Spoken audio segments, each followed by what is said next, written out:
ہماری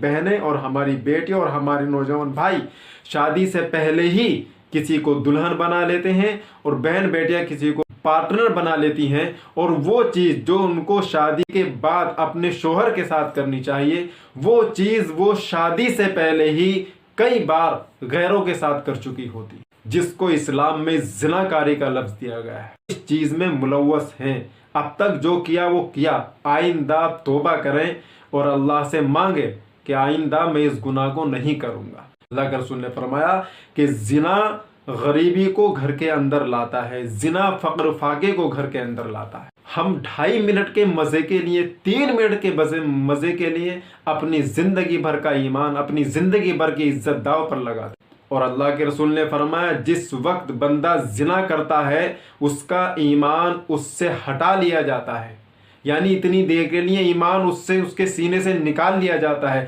خدا نخواستہ اگر اس وقت میں موت آ جائے تو 2.5 منٹ کے لیے، 3 منٹ کے مزے کے لیے ہم لوگ اپنی پوری زندگی کی محنت کو، ایمان کو، عزت کو تار تار کر رہے ہیں، بیکار کر رہے ہیں۔ تو اس چیز سے بچیں۔ پیغام اچھا لگا ہو تو ویڈیو شیئر